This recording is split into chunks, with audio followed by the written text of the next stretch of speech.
इस नई और बेहद खास गहन चर्चा में स्वागत है।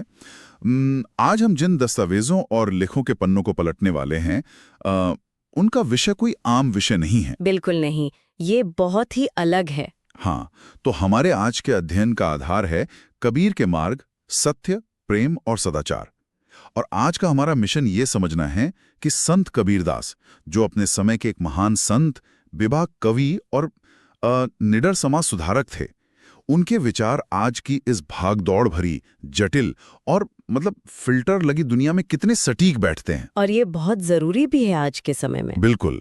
हम अक्सर शांति और सफलता के राज ढूंढने के लिए मोटी मोटी किताबें पढ़ते हैं, हजारों रुपए के सेमिनार अटेंड करते हैं, लेकिन आज की ये चर्चा साबित करेगी कि जीवन की सबसे गहरी उलझनों के जवाब अक्सर सबसे सरल शब्दों में छिपे होते हैं। सही कहा। और चर्चा की शुरुआत में ही ये साफ कर देना जरूरी है कि कबीर के जिन विचारों पर हम आज बात कर रहे हैं वे महज इतिहास के पन्नों में दबी हुई कविताएं नहीं हैं। एकदम सही बात है।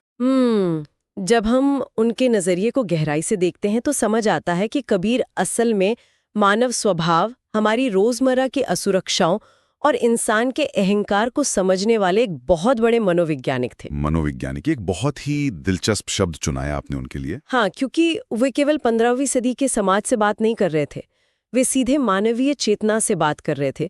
उनकी बातें जितनी उस समय सच थीं, उतनी ही आज सच है।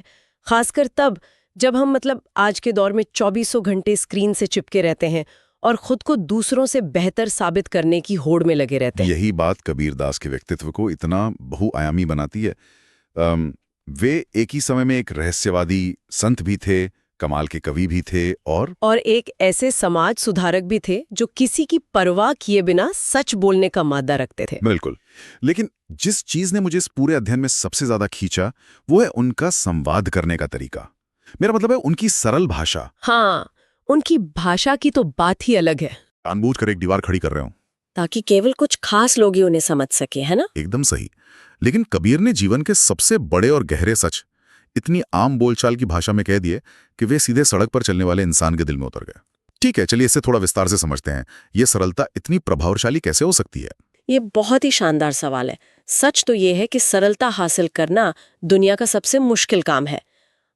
कबीरदास समाज के उस वर्ग से बात कर रहे थे जो रोजमर्रा की जिंदगी की जद्दोजहद में लगा था, जैसे किसान, जुलाहे, कामगार। बिल्कुल। अगर वे किताबी ज्ञान झाड़ते तो कोई उनकी बात नहीं सुनता।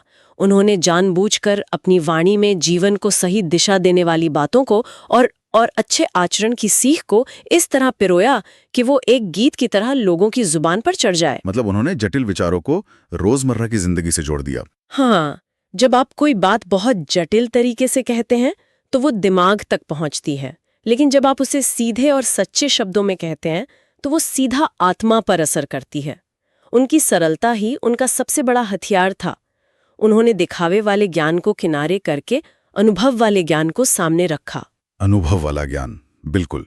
और इसी सरलता और बेबाकी के साथ उन्होंने जिस दूसरी सबसे बड़ी चीज पर प्रहार किया वो था बाहरी दिखावा। ओहो, दिखावा तो आज के समय की सबसे बड़ी समस्या है। यही तो।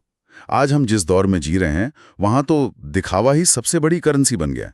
लोग सोशल मीडिया पर एक अलग ही जिंदगी जी रहे हैं जो अक्सर सच नहीं होती। बिल्कुल नहीं होती। ऐसा लगता है जैसे हर कोई एक होड़ में है, किसके पास सबसे महंगी गाड़ी है, किसने सबसे महंगे कपड़े पहने हैं। कई बार तो ऐसा होता है कि लोग महज कुछ तस्वीरें खींचने के लिए महंगी गाड़ियां किराए पर लेते हैं। हाँ, मैंने भी इसके बारे में पढ़ा है। ये बहुत अजीब है। हर कोई बस महान और सफल दिखना चाहता है। और कबीरदास सैकड़ों साल पहले ही कह गए थे कि ये सारा दिखावा, ये सारा आवरण बिल्कुल खोखला और व्यर्थ है। यहाँ जो सबसे दिलचस्प बात है वो ये है कि कबीर ने दिखावे और वास्तविकता के बीच के इस फर्क को केवल गलत नहीं बताया, बल्कि उन्होंने इसके पीछे के अहंकार को नंगा कर दिया। वो कैसे? थोड़ा समझाइए। उन्होंने साफ कहा कि इंसान के कपड़े, उसका रुतबा या उसके कर्मकांड उसे महान नहीं बनाते। असल महानता किसी ओढ़े हुए आवरण से नहीं आती, बल्कि वो इंसान के अच्छे कर्मों से आती है। यानी बाहरी चमक दमक से कोई फर्क नहीं पड़ता? बिल्कुल नहीं।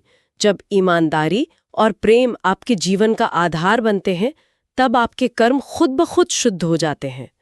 आज के संदर्भ में सोचिए, हम अपनी इमेज बनाने में जितनी ऊर्जा लगाते हैं, अगर उसका 10% भी हम अपने असली चरित्र को सुधारने में लगाएं, तो दुनिया कैसी होगी? बहुत ही अलग होगी, इसमें कोई शक नहीं है। कबीर यही याद दिलाते हैं कि बाहर से इंसान कितना भी आकर्षक क्यों न दिखे, अगर भीतर सच्चाई नहीं है तो वो महानता सिर्फ एक भ्रम है, एक धोखा है। लेकिन एक बात बताइए, मैं यहाँ थोड़ी बहस करना चाहूंगा। क्या खुद को अच्छे से पेश करना या अपनी मेहनत की कमाई से कुछ अच्छा खरीदना हमेशा दिखावा ही होता है? ये एक अच्छा पॉइंट है। मेरा मतलब है, इंसान की फितरत है कि वो दूसरों की नज़र में अच्छा दिखना चाहता है। इसमें एक तरह का बुनियादी आत्मसम्मान भी तो है। कबीर ने इस आत्मसम्मान और उस खोखले दिखावे के बीच की लकीर कहाँ और कैसे खींची, ये समझना जरूरी है, क्योंकि आज प्रेजेंटेशन को भी अहमियत दी जाती है। ये बहुत ही तार्किक सवाल है। देखिए, कबीरदास इंसान के अच्छे कपड़े पहनने या साफ सुथरा रहने के खिलाफ नहीं थे। वो खुद एक जुलाहे थे जो कपड़े बुनते थे। हाँ, ये तो है। उनका विरोध उस नियत से था जहां इंसान अपनी बाहरी चीजों को अपनी श्रेष्ठता का पैमाना मान लेता है। लकीर वहां खिंचती है जब आप अपने रुतबे का इस्तेमाल दूसरों को नीचा दिखाने के लिए करते हैं या खुद को उनसे बेहतर साबित करने के लिए। बिल्कुल।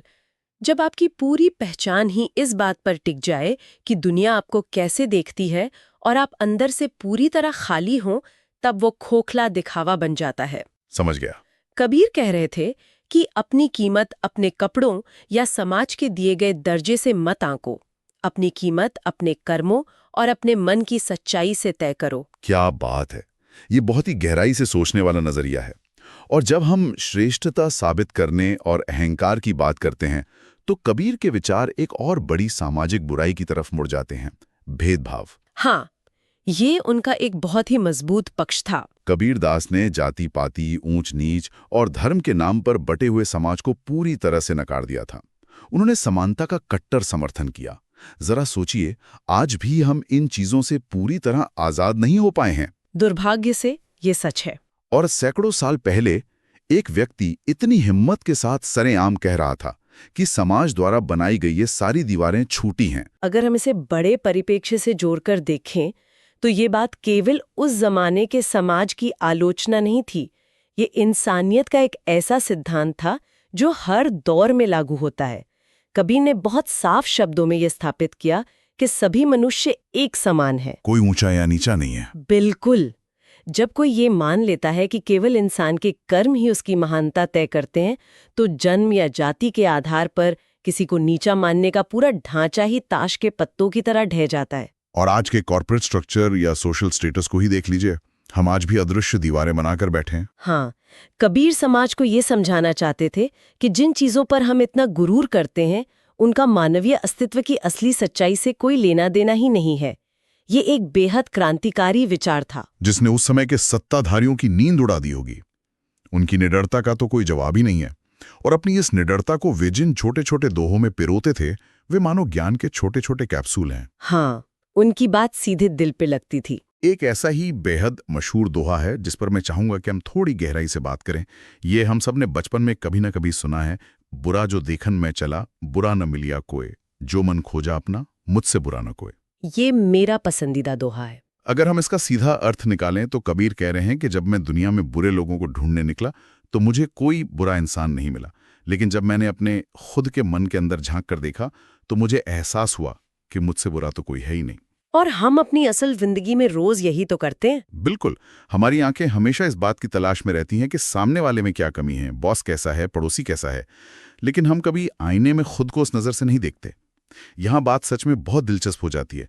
ऐसा क्यों है कि दूसरों की कमियां हमें इतनी जल्दी दिख जाती हैं और अपनी कमियां देखने में हमें पूरी जिंदगी लग जाती है? क्योंकि खुद के अंदर झांकना और अपनी कमियां मानना दुनिया का सबसे मुश्किल काम है। ये मानवीय मनोविज्ञान का एक बहुत ही गहरा पहलू है। मनोवैज्ञानिक इसे प्रोजेक्शन कहते हैं। प्रोजेक्शन मतलब अपनी कमियों को दूसरों पर थोपना? हाँ, जब हम दूसरों में बुराई खोजते हैं या गपशप करते हैं, तो असल में हम अपने खुद के अहंकार को सहला रहे होते हैं। हम खुद को ये तसल्ली दे रहे होते हैं कि भले ही मुझ में लाख कमियां हों, लेकिन कम से कम मैं उस इंसान से तो बेहतर हूं। बाप रे, ये तो हम सब कभी न कभी करते हैं। बिल्कुल करते हैं। कबीरदास हमारी इस सोच को जड़ से पकड़ लेते हैं और उसे पूरी तरह पलट देते हैं। वे कहते हैं कि असली बुराई बाहर किसी व्यक्ति में नहीं है, बल्कि हमारे खुद के नजरिए में है। हमारी दूसरों को जज करने की आदत में है। सही कहा। दूसरों पर उंगली उठाना बहुत आसान और मजेदार लगता है, लेकिन अपनी कमियों को पहचानना और उन्हें स्वीकार करना बहुत साहस का काम है। जब आप सच्चाई के मार्ग पर चलना चाहते हैं तो उसकी पहली और सबसे जरूरी शर्त यही है कि आपको अपने स्वयं के दोषों का सामना करना पड़ेगा। ये आत्मनिरीक्षण का साहस वाकई बहुत कम लोगों में होता है। हम अक्सर अपने दोषों पर पर्दा डालने के लिए दूसरों के दोषों का भूपू बजाते रहते हैं, जो कि बहुत ही आसान रास्ता है। हाँ, और इसी आत्मनिरीक्षण से जुड़ी एक बहुत ही रोचक घटना का जिक्र हमारे आज के अध्ययन में आता है। एक बार कुछ लोग कबीर दास के पास गए और उनसे एक बहुत ही सीधा सा सवाल पूछा कि सच्चा मनुष्य कौन होता है। बिल्कुल। हम अक्सर सफल इंसान, अमीर इंसान या मशहूर इंसान की परिभाषा तो बहुत गढ़ते हैं, लेकिन एक सच्चे इंसान की क्या परिभाषा है?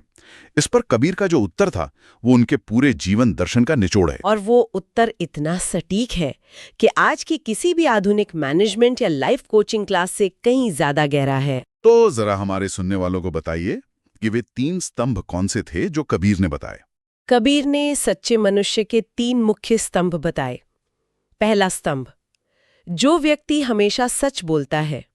दूसरा स्तंभ, जो बिना किसी स्वार्थ के दूसरों की मदद करता है।